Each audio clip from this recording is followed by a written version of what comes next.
ఇంద్రకీలాద్రిపై దేవి శరన్నవరాత్రి ఉత్సవాలు అంగరంగ వైభవంగా జరుగుతున్నాయి. గాయత్రీ దేవిగా దర్శనమిస్తున్న అమ్మవారిని విజయనగరం ఎంపీ కల్సెట్టి అప్పలనాయుడు దర్శించుకున్నారు. రాష్ట్రం సుభిక్షంగా ఉండాలని కోరుకున్నారని తెలిపారు. ఏర్పాట్లు చాలా బాగున్నాయి అంటున్న ఎంపీ కల్సెట్టి అప్పలనాయుడుతో మా ప్రతినిధి లిఖిత ఫేస్ టు ఫేస్.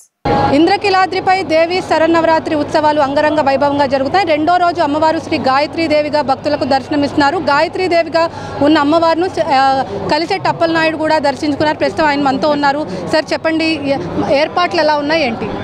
ఏర్పాట్లు బాగున్నాయమ్మా. సామాన్య భక్తులు కూడా చాలా హ్యాపీగా ఉన్నారు. అమ్మవారి దర్శనానికి చాలామంది భక్తులు కూడా అడిగాను, అందరూ కూడా చాలా హ్యాపీగా ఉన్నారు.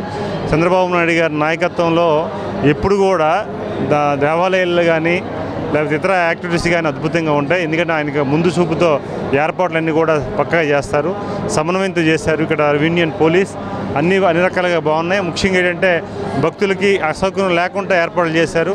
అయితే వీఐపీ దర్శనంకి వచ్చేటప్పుడు మాత్రం ఖచ్చితంగా వీఐపీ సంబంధించి ఎవరైతే ఉన్నారో వాళ్ళకి సంబంధించి మనం అందరం కూడా సలహా నేను ఏంటంటే ఒక సజెషన్ ఇస్తున్నాను.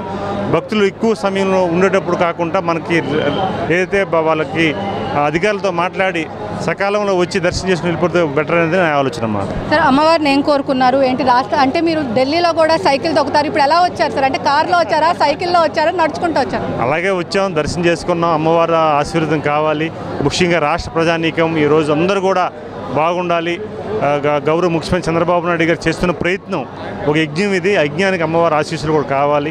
అమ్మవారి ఆశీస్సులు కూడా ఉన్నాయని మనస్ఫూర్తిగా నేను తెలియజేసుకుంటాను. సార్, ఇటు దసరా ఉత్సవాలతో పాటు విజయవాడ ఉత్సవం కూడా నిర్వహిస్తున్నారు. రేపు ఉపరాష్ట్రపతి కూడా రాబోతున్నారు. ఎలా ఫీల్ అవుతారా ఏంటి? చాలా మంచిది పరిణామం. ఎందుకంటే ఈరోజు మనం అందరం కూడా ఈరోజు ఉపరాష్ట్రపతి గారు వారు తొలిసారికి ప్రమాణ స్వీకారం చేసిన తర్వాత ఆంధ్రప్రదేశ్ అమ్మవారు దర్శనంతో పాటు ఉత్సవాలకు వస్తున్నారు.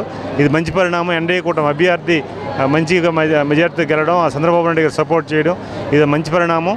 సో వారిని రేపు మేము స్వాగతిస్తున్నాం మా విషయంలో. Thank you. మొత్తం మీద చూసుకున్నట్లయితే ఇంద్రకీలాద్రిపై దేవి శరన్నవరాత్రి ఉత్సవాల్లో అమ్మవారిని దర్శించుకోవటం చాలా ఆనందంగా ఉందని చెప్పి, అదేవిధంగా ఎన్డీఏ అభ్యర్థి కూటమి ప్రభుత్వం ఎవరైతే ఉన్నారో రామకృష్ణాని కూడా ఆంధ్రప్రదేశ్లో స్వాగతించడం కూడా చాలా ఆనందంగా ఉంది. క్యూ లైన్లో భక్తులు ఎవరైతే ఉన్నారో క్యూ లైన్లో ఉన్న భక్తులందరూ కూడా ఎక్కువసేపు ఉన్న నేపథ్యంలో వాళ్ళకి ఎలాంటి ఇబ్బందులు లేకుండా అధికారులు అన్ని ఏర్పాట్లు కూడా చేశారని చెప్పి, ఏర్పాట్లన్నీ కూడా చాలా అద్భుతంగా ఉన్నాయని చెప్పి కూడా ఇక్కడ ఎంపీ కలిసెట్టి అప్పలనాయుడు చెప్తున్నారు. ఇది ఇక్కడ ఉన్న పరిస్థితి. వీడియో జర్నలిస్ట్ శ్యామ్తో లిఖిత, డిజిటల్ న్యూస్, విజయవాడ.